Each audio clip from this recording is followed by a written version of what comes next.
একটা অদ্ভুত এবং একই সঙ্গে বলবো অসাধারণ খবর দেখলাম। খবরটা হলো এই, জামাতে ইসলামী বাংলাদেশ তারা হিন্দু, বৌদ্ধ, খ্রিস্টানদেরকে বলছে যে তাদের ব্যানারে নির্বাচনের প্রস্তুতি নিতে। তো জামাতে ইসলামী এখানে একদম পরিষ্কারভাবে মুসলমানদের একটা ধর্মীয় সংগঠন বোঝাই যাচ্ছে নামের মধ্য দিয়ে। তারা আবার তাদের ব্যানারে আহ্বান জানাচ্ছে।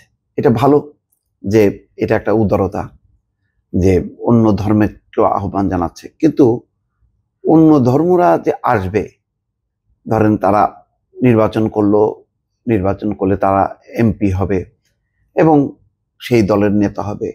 তো একজন হিন্দু কি সে জামাতে ইসলামী হইতে চাইবে? একজন বৌদ্ধ কি হইতে চাইবে? একটা খ্রিস্টান কি হইতে চাইবে? সেটা কি তার ধর্মের ঊর্ধ্বে এসে কি এই অবস্থানটা সে ধারণ করতে চাইবে কিনা? আমার কাছে একটা প্রশ্ন। যদি নামটা না থাকতো যে বাংলাদেশ জামাতে সংগঠন বা দল, তাহলে একটা ছিল। যখন ইসলামী আসছে, এটা সুনির্দিষ্টভাবে একটা ধর্মীয় রাজনৈতিক সংগঠন, এ ব্যাপারে কোনো সন্দেহ নেই।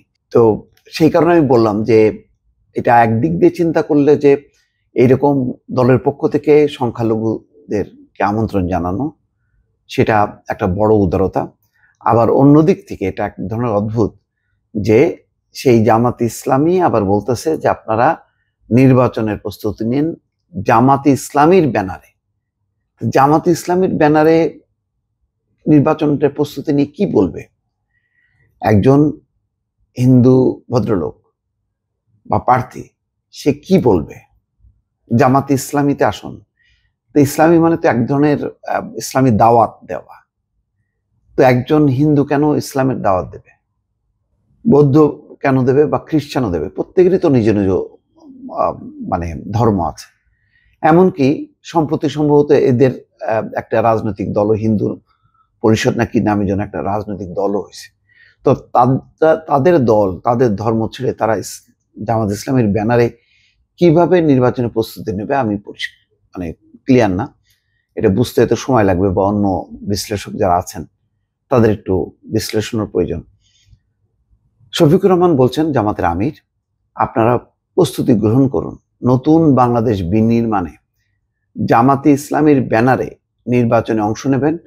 জামাতের ব্যানারে নির্বাচনে অংশ নিলে আপনাদের স্বাগত জানানো হবে। জামাতে ইসলাম যদি একটা উদাহরণ সৃষ্টি করতে পারতো যে জামাতে ইসলামের একদম শীর্ষ পর্যায়ে মানে অন্য ধর্মের লোক আছে, তাহলে বোঝা যাইতো এটা একটা অসাম্প্রদায়িক বা ধর্মের উঠে একটা এমন ধরনের একটা রাজনৈতিক দল। যেমন ধরেন এটা বিএনপি, জাতীয় পার্টি, আওয়ামী লীগ, তাদের ক্ষেত্রে সমস্যা না। কিন্তু সমস্যাটা হলো যখনই জামাতে ইসলামী রাখতেছেন, তখন কিন্তু অন্য ধর্ম আপনি একটা বার টেনে দিচ্ছেন, একটা দাড়ি টেনে দিচ্ছেন, একটা মানে কি বলে একটা কমা সেমিকলন না, দাড়ি টেনে দিচ্ছেন যে না, এটা আর ক্রস করা যাবে না। যাই হোক, রাজধানী ইনস্টিটিউট অফ ডিপ্লোমা ইঞ্জিনিয়ার্স মিলনায়তনে জামাত ইসলামী ঢাকা মহানগর দক্ষিণ শাখার উদ্যোগে ভিন্ন ধর্মাবলম্বীদের নিয়ে প্রীতি সমাবেশে প্রধান অতিথির বক্তব্যে এই কথাগুলি বলেন। আসলে এই যে ধর্মের বিভাজন দিয়ে কোনো রাজনৈতিক সমাবেশ, এটাই আমার কাছে খুবই আপত্তিকর। বাংলাদেশে আমরা যখন নাকি সবাই একসাথে চলবো ফিরবো, চলছি ফিরছি, তখন কে হিন্দু কে মুসলিম এটাকে আমরা বিভাজন করছি। কিন্তু আমরা যখন আবার ডাক দিচ্ছি, তখন আবার বেছে বেছে হিন্দু, বৌদ্ধ, খ্রিস্টান ডাকছি। এই ডাক আহ্বানের মধ্যেই তো একটা দৃষ্টিভঙ্গি আছে, একটা বিভাজনের একটা দৃষ্টিভঙ্গি আছে। সেগুলো ভাবা দরকার। আসলে আমাদের মানে ধর্ম এবং রাজনীতি এটা কি একই ব্যানারে হবে নাকি আলাদা আলাদা করা দরকার আছে? আমরা আপনাদের ভালোবাসা চাই, শফিকুর রহমান বলছেন। অতীতে যারা নির্যাতনের শিকার হয়ে দেশ ছেড়েছেন তাদেরকে আমরা ফিরিয়ে আনতে চাই। জামাতের আমির বলছেন, এই সামাজিক পার্থক্যকে আমরা ঘৃণা করি, ধর্ম পেশার ভিত্তিতে গড়ে ওঠা পরিচয়কে। জামাত ইসলামী ক্ষমতায় গেলে ভিন্ন ধর্মাবলম্বীদের নিরাপত্তা নিশ্চিত করাকে পবিত্র দায়িত্ব হিসাবে নেবে। আমরা ওই সংস্কৃতির বিকাশ চাই যেখানে কোনো মন্দির, চর্চা ও মঠ পাহারা দিতে হবে না। যে কোনো মবের বিরুদ্ধে জামাতে ইসলামীর অবস্থান করে বলে দলের আমির বলছেন। সম্প্রতি দেশে কিছু ভাঙচুরের ঘটনা ঘটনার বিরোধিতা করায় অনেকে আমার বিরুদ্ধে ক্ষেপে যান, কিন্তু আমি কোনো মবের পক্ষে নই। কেউ অপরাধ হলে তার জন্য আইন ও আদালত আছে, সেখানে তার বিচার হবে। যাকে এসব কথা বলছে। এখানে আবার সন্তোষ শর্মা, কালবেলা সম্পাদক এবং পূজা উদযাপন কমিটির সাধারণ সম্পাদক বলছেন, আমাদের প্রাণের 8 দফা দাবি জামাত ইসলামী তাদের নির্বাচন ইশতেহারে সংযোজন করবে, সেই প্রত্যাশা রাখছি। ভালো, জামাতের কাছে যে সন্তোষ শর্মার এরকম প্রত্যাশা। আমরা 53 বছর ধরে বঞ্চিত, যত বঞ্চনা কিংবা নির্যাতন হয়েছে আমরা কোনো ঘটনার বিচার পাইনি, আপনারা সেই বিচার নিশ্চিত করবেন।